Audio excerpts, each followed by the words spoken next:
இந்த கூட்டணியை கலைத்து விட வேண்டும் என்பதற்காக உசுப்பி விடுறது பாஜகவுக்கு மிகப்பெரிய ஆதரவாளர் இருக்கு. அப்ப என்ன பாஜகவுக்கு 60-70 சீட்டு வேணும் அப்படின்னு அவரவர்களுக்கு அந்தந்த கட்சிக்காரர்களுக்கு அவங்கவுங்க பலம் தெரியும். அந்த பலத்துக்கு தகுந்த மாதிரி அவர்களுக்கு உண்டான சீட்டு ஒதுக்கப்பட்டிருக்கு. சித்தாந்த அரசியல் போக்காக டெல்லிக்கும் தமிழ்நாட்டுக்கும் உண்டான மோதல் திமுக வெர்சஸ் பாஜக என்று களத்தை கட்டமைக்க நினைத்தார். ஆனால் இந்த சீட் அதிகமாக அதிமுக 170 சீட்டுக்கு நிற்கிற பொழுது களம் என்பது திமுக வெர்சஸ் அதிமுக என்பதாகத்தான் அமையும். விஜய் ஒரு மிகப்பெரிய தாக்கத்தை ஏற்படுத்துவார். குறிப்பாக சென்னை மண்டலத்துக்குள்ள அவருக்கு ஒரு மிகப்பெரிய ஆதரவு வட்டம் உருவாகிவிட்டது என்பதாக அன்றைக்கு செய்திகள் வந்தது. ஆனால் இன்றைக்கு பார்த்தீங்கன்னா விஜய்க்கு அவ்வளவு செல்வாக்கு இல்லை. ஆனால் சசிகலா அவர்கள் முக்குளத்தூர் சமுதாயத்துக்கு அது பாதிப்பை ஏற்படுத்தும், கொடுக்கக்கூடாது என்பது அவருடைய நிலைப்பாடு. அப்போ இவர்கள் 2 பேரும் இணைந்து செயல்படுகிற பொழுது இந்த 10.5% அவர்கள் ஆதரிப்பார்களா எதிர்ப்பார்களா?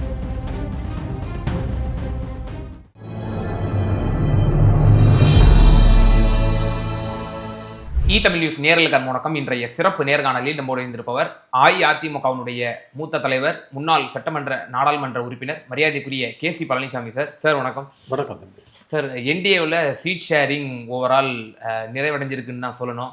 ஸோ பாஜகவுக்கு 27, பாட்டாளி மக்கள் கட்சி அன்புமணி ராமதாஸ் அவர்களுக்கு 18, அதே போல் அமமுகவிற்கு 11. ஸோ நீங்கள் எதிர்பார்த்தபடி இந்த சீட் ஷேரிங் நடந்திருக்கா, எப்படி பார்க்குறீங்க? நிச்சயமாக சரியான அளவுகள் அவர்களுக்கும் எல்லோரையும் திருப்திப்படுத்துகிற வகையில், ஏற்றுக்கொள்ளுகிற வகையில் கொடுக்கப்பட்டிருக்கு. இந்த சீட் ஷேரிங் 27 கொடுத்துருக்காங்க. பலரும் பல கருத்து சொல்லிட்டு இருந்தாங்க. இதில் அப்பர் ஹேண்டு பிஜேபி தான், டெல்லியில் போய் சீட் ஷேரிங் நடத்துகிறாங்க அப்படின்ல மாதிரிலாம் சொல்லிட்டு இருந்தாங்க. இதில் EPS தக்க பதிலை கொடுத்துருக்கிறாரா, எப்படி பார்க்குறீங்க? அப்படி இல்லை, ஊடகங்களில் பரப்பப்படுகிற செய்திகள் முழுவதும் உண்மை அல்ல என்பது இதன் மூலமாக நிரூபணமாயிருக்கு.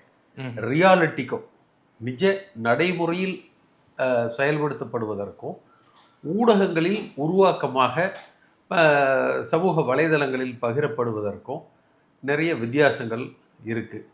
பல நேரங்களில் முழு உண்மைகள் வர்றதில்லை.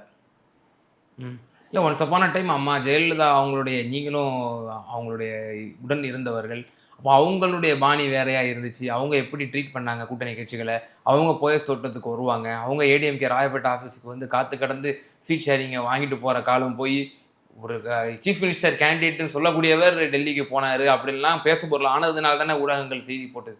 இப்போ அதிமுக தலைமை கழகத்தில் வச்சு தானே இந்த கூட்டணி கையெழுத்தாயிருக்கு. கடைசி கட்டத்தில் அது வெறும்னு அந்த ஒப்பந்தம் மட்டும்தானே அந்த ராயப்பேட்டை அலுவலகத்தில் ஆச்சு. அதானே ஷீட் ஷேரிங், அது ஒப்பந்தம் போடுறது தானே இறுதி வடிவம். இல்லை, நெகோசியேஷன் நடந்திருக்கணும், அங்கே தான் நடந்திருக்கணும். ஃபோனில் கூட பேசியிருக்கலாம். ஃபோனில் கூட பேசியிருக்கலாம். இது என்ன பெரிய நெகோஷியேட் பண்ணுறதுக்கு இருக்குது? போன தடவை 20, இந்த முறை கொஞ்சம் சேர்த்து கொடுங்கன்னு சொல்லுவாங்க, 25 தர்றோன்னு சொல்லுவாங்க, இல்லை அவங்க 27 கொடுக்காமாங்க, சரிங்கன்னா தீர்ந்து போச்சு. இவ்வளோதான். இதில் இன்னும் பெரிய ஹார்டு பார்கெனிங்கெல்லாம் இதில் ஒன்றும் இல்லை. ஒரு நல்ல புரிதல் இருந்தால் ஒன்றும் ஹார்டு பார்கெனிங்கெல்லாம் இதில் ஒன்றும் இல்லை. பரஸ்பரமாக எல்லா கட்சிகளோட இந்த சீட் ஷேரிங் ஏற்றுக்கொள்ளக்கூடிய தன்மையாக யாருக்கும் மனக்கசப்பு இல்லாத அளவுக்கு கொடுக்கப்பட்டிருக்கா NDAவில் நினைக்கிறீங்க? நிச்சயமாக. இப்போ அன்புமணியும் ஏற்றுக்கொண்டு இருக்கிறார், தினகரன் ஏற்றுக்கொண்டு இருக்கிறார், வாசன் கூட இன்றைக்கு எண்ணிக்கை ஏற்புடையதாக இருக்குன்னு அறிவிச்சிருக்கிறார். கிட்டத்தட்ட எல்லோருமே அதை ஏற்றுக்கொள்கிறாங்கல்ல. இப்போ பலரும் 2 இரட்டைலைக்கு ஒரு தாமரை, அப்புறம் அதிகமான பகுதிகள் கொடுக்கணும், 11.4 நாங்கள் லோக்சபாவில் ப்ரூவ் பண்ணியிருக்கிறோம், அந்த சதவீதத்துக்கு ஏற்றவாறு EPS கொடுக்கணும். இதெல்லாம் அதிமுகவை சிறுமைப்படுத்தப்பட வேண்டும் அல்லது இந்த கூட்டணியை கலைத்து விட வேண்டும் என்பதற்காக உசுப்பி விடுறது. ஏதோ பாஜகவுக்கு மிகப்பெரிய ஆதரவாளர் இருக்கு, அப்போ என்ன பாஜகவுக்கு 60-70 சீட்டு வேணும் அப்படின்னா அவரவர்களுக்கு அந்தந்த கட்சிக்காரர்களுக்கு அவங்கவுங்க பலம் தெரியும். அந்த பலத்துக்கு தகுந்த மாதிரி அவர்களுக்கு உண்டான சீட்டு ஒதுக்கப்பட்டிருக்கு. போறவங்க கடத்தேங்காய் எடுத்து வழிப்பிள்ளையாருக்கு உடைக்கிற மாதிரி கருத்து சொல்றவங்க தானே போற போக்குல அடிச்சு விட்டு போக வேண்டியதானே. ஆனா அண்ணாமலை பிஎம்ஓக்கெல்லாம் இப்படி ஒரு ரிப்போர்ட்லாம் கொடுத்தாரு, நீங்க கூடுதலா சீட்டு வாங்கணும் அப்படின்லாம் கூட சொன்னாங்க. அப்ப அண்ணாமலையினுடைய கருத்து முழுவதுமாக வந்து அப்படின்னு அண்ணாமலை உங்ககிட்ட சொன்னாரா? பொதுவெளியில செய்திகள் தான் சொல்றேன். பொது வழியில சொல்றது எல்லாமே உண்மைன்னு நம்ம எடுத்துக்க கூடாதுல்ல. அண்ணாமலை பகிரங்கமா ஏதேனும் சொல்லியிருந்தா நம்ம அதை பத்தி பேசலாம். சமூக வலைதளங்கள்ல வர்றதை பத்தி நம்ம பேச முடியாதுல்ல.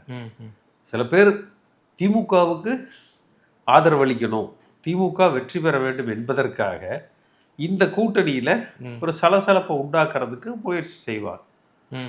அதுல பாஜகவில் சிலர் இருந்தார்கள் என்று நீங்க நினைக்கிறீங்களா? அதுக்கு பாஜகவை உசுப்பேத்தி விடுறது, 2 ரெட்டலைக்கு ஒரு தாமரை, 1:2. 1:2 எஸ். சார், இப்போ ஏடிஎம்கே ஒரு 170 சீட்ஸ் வந்து நிற்கக்கூடிய ஒரு சூழ்நிலை ஏற்படும் நம்ம எதிர்பார்க்குறோம். இப்போ 170, இப்போ டிஎம்கேவும் லைக்லி 160 to 165 அவங்க உதயசூரியனில் நிற்கிற மாதிரி இந்த களம் எப்படி இருக்கும்னு நினைக்கிறீங்க?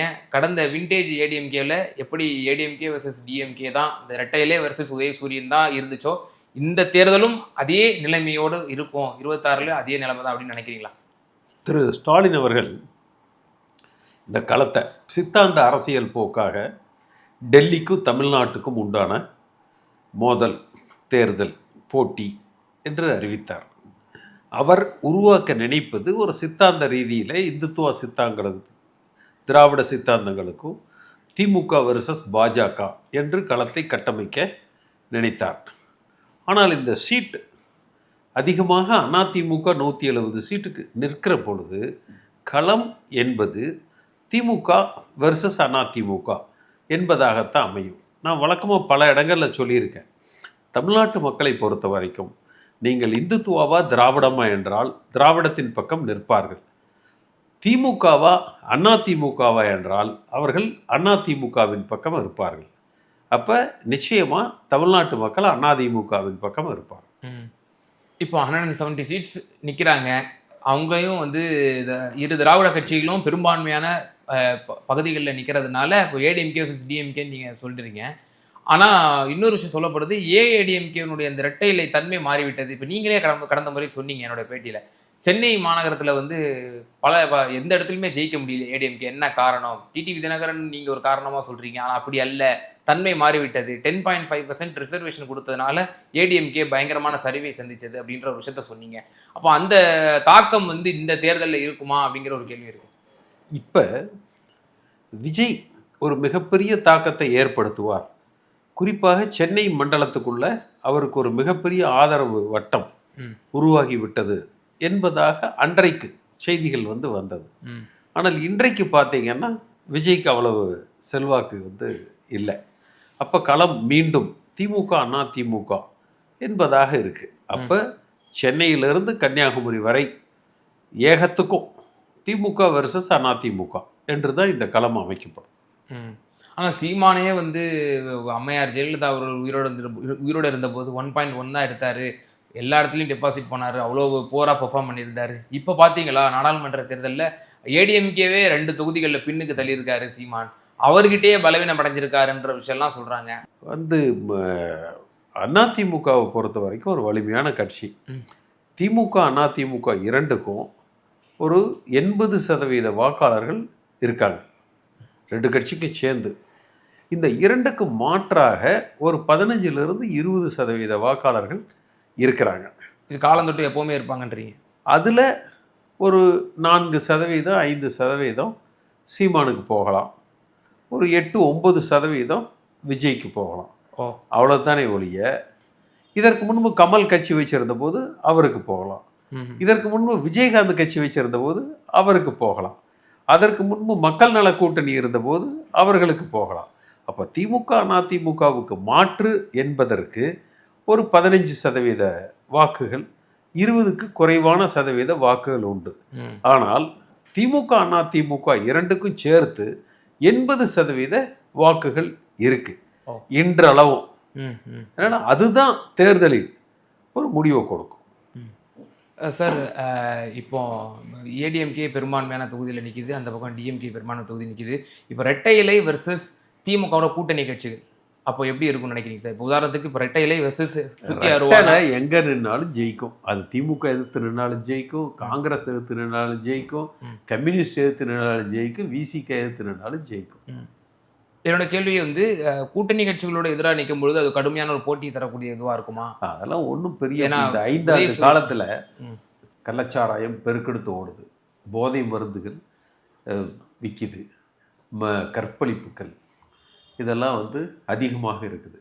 சட்டம் ஒழுங்கும் டாஸ்மாக் இந்த 2 பிரச்சனைகளிலேயே எப்படி இதற்கு முன்பு கலைஞர் சொல்லுவார் ஆற்காடு வீராசாமியை பார்த்து, எனக்கு இந்த அரசாங்கம் இழந்தால் அது மின்துறையினால தான், மின்வெட்டினால தான்.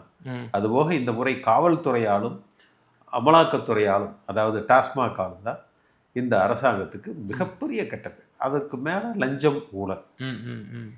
இது பொதுவாக இரு திராவிட கட்சிகள் மீதும் வைக்கக்கூடிய விமர்சனம் தானே. அப்ப இந்த கடந்த அதிமுக ஆட்சியிலயும் சட்ட ஒழுங்கு பிரச்சனை வந்திருக்கு. அதிமுகல இவ்வளவு சட்டம் ஒழுங்கு பிரச்சனை இல்லை. ஏதாவது இங்கொன்னு அங்கொன்னு இருக்குமே ஒழிய தினசரி எங்க பாருங்க தினம் 2 கொலை, கற்பழிப்பு. காவல்துறை செயலிழந்து விட்டது. மிக மோசமா இருக்கு. ஓகே. இப்போ களத்தில் இப்போ ஆன்டி இன்கம்பன்சி தெளிவாக இருக்குன்னு உங்களோட கருத்துல இருந்து நான் புரிஞ்சுக்கிறேன். அப்போ அந்த ஆன்டி இன்கம்பன்சியை முழுக்க அறுவடை செய்யக்கூடிய இடத்துல இபிஎஸ் இருக்கிறாரா? அதிமுக இருக்கு.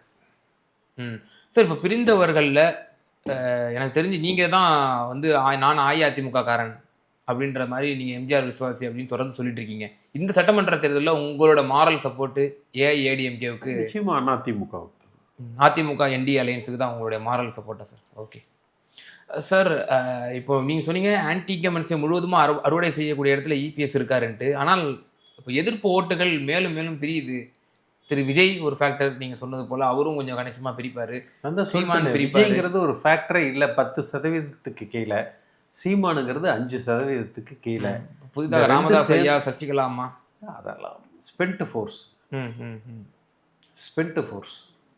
கடந்த 21 வந்து டிடிவி தினகரன் மாதிரி அம்மா சசிகலாவும் ராமதாஸ் ஐயாவும் இருக்க வாய்ப்பு இருக்குன்றாங்க. கேட்கறதுக்கு நல்லா இருக்கும், ஆனால் செயல்படுத்துவது கடினம். Spent force. Okay. It's too late.